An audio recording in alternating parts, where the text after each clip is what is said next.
So I gave Ferocious a go, and well, it's okay.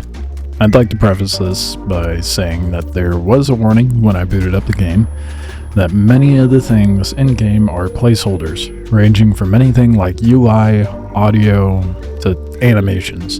Basically, it's in a very scuffed state. The playtest is only for the second level. It's open to everybody and has a feedback forum at the end. You're some guy who got shipwrecked into a Jurassic Park type island. You and your brother get separated and you have to find them. But the dinosaurs aren't the main threat. It's a mercenary group you have to worry about. Pretty basic plot, honestly. Nothing profound whatsoever. And the interesting twist is you get a scanner that lets you command dinosaurs. That's a pretty fun and cool idea, if executed better. At first, you're only able to control the tiny little guys, the Dryos, and use them to solve puzzles and lure enemies to one another, making the wildlife take out mercs. Wait, did the little critter guy actually bring out one of the scorpions to get him?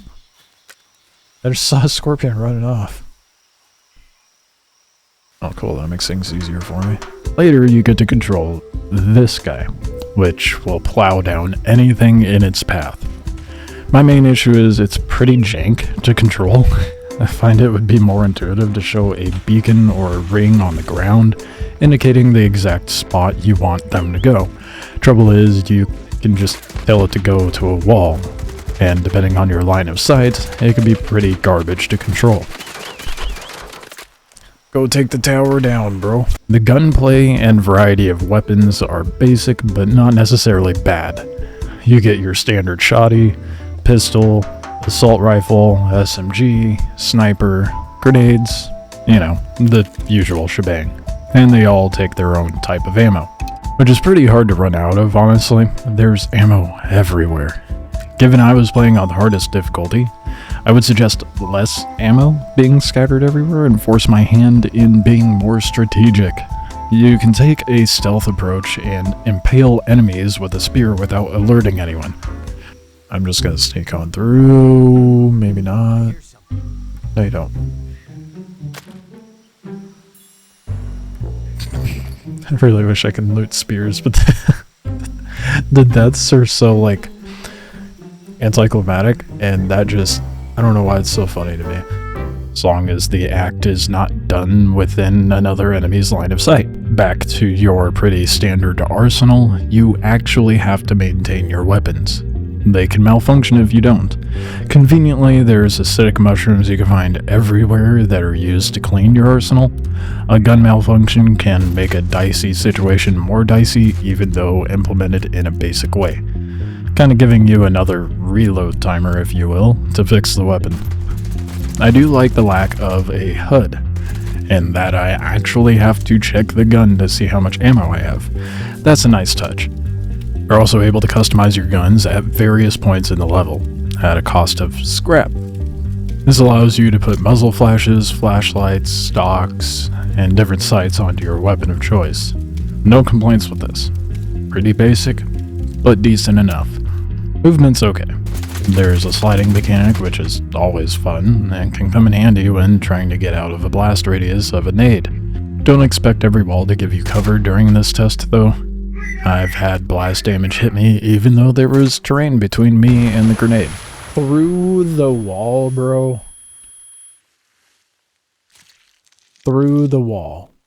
Should probably address that in the coding, but hey, it's the very first playtest and in its earliest stages, so I can forgive that. Exploration's pretty straightforward, and if you find something you can't get to, the level usually circles you back around. It's very much guided, but that's okay. There's special areas that are supposed to be more difficult and hold special loot, like this cave with albino crabs. The loot, however, as expected, is fairly arbitrary. Again, likely just placeholders until they have something further fleshed out. A dinosaur trophy, oh my god. What abysmal loot. Oh, and a stick? What does that do? What's this money used for? Hell if I know, but you'll be pretty stoked if you happen to be gold member. There's a pretty basic crafting system, and I actually kind of like the inventory. The fact you actually use your backpack is pretty sick in my opinion. The crafting is very simple though. Use red mushrooms to make bandies, and sticks to make spears, chitin and cloth to give you an armor buff. Pretty straightforward. So far everything is decent, but nothing to write home about.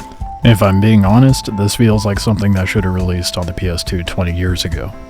But, again, it's in its early stages, and I'll give them benefit of the doubt. Maybe it'll get better. Now here are some of my grievances with how the game is in its current state, albeit should be taken lightly considering the warning that we were given at the beginning of booting up the game. There's a lot of placeholders here and nothing is fully fleshed out, so whatever happens to be there now is likely not going to be the case in the future. However, moving forward, I think they should be in the priority list of things to address. The UI was incredibly fickle and kind of frustrating. Not knowing what my armor or health is most of the time is a bit annoying. I thought it was a difficulty setting, but no, just jank. Which we were warned about. There was one part of the tutorial with the scanner they neglected to give instruction on. I even reloaded to see if my smooth brain happened to skim over something. And for once it was not my smooth brain, so I went to their Discord and asked around. Very quickly got a response, which was nice. When you have a dinosaur scanned, it follows you, and in this portion of the level, it's teaching you how to make the Dryo fetch a stick, of which will open the door. At no point did they explain that I had to hold E in order to command them. A bit of an oversight, but we got past it. The biggest issue I had, though, was sound design.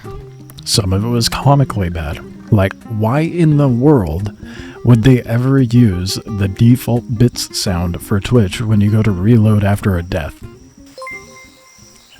Of all the sounds you could have chosen, they decided to go with the fucking bit sound. They're just like, if anyone streams this, we're going to fuck with them so hard. That drove me nuts. The bigger issue with audio, though, was in combat.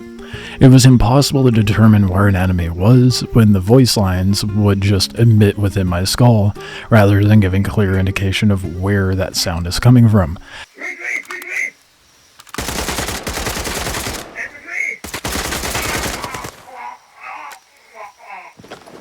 I was starting to feel schizophrenic. On top of that, the audio balancing in general was way off, specifically for NPC voice lines. Otherwise, it was fine. Overall, I think the game is fairly basic, but has potential of being a good time. If further polished, obviously. It's nothing profound or groundbreaking in the industry, and there's no set price point. Nor do the devs even know what a price would be. They even ask you what you would pay for the game in the feedback form, which I don't blame them. I just don't think the game is in any state to be asking that, but if all the things I brought up were addressed, I'd say it could probably reasonably go for about 10 to 15 bucks. If it got tremendously better, maybe 20, depending on the length of the game. The playtest is open to everyone, and the link to their Steam page will be in the description below. Give it a whirl and give them your feedback if it seems like a game you would enjoy. The playtest you can finish probably in 2 to 3 hours. I was doing a bunch of nonsense, so it took me 3 hours, but I think you could easily get through it in 2. And on that, not so much of a disappointment. I will catch you guys in the next video and/or stream. I love gold!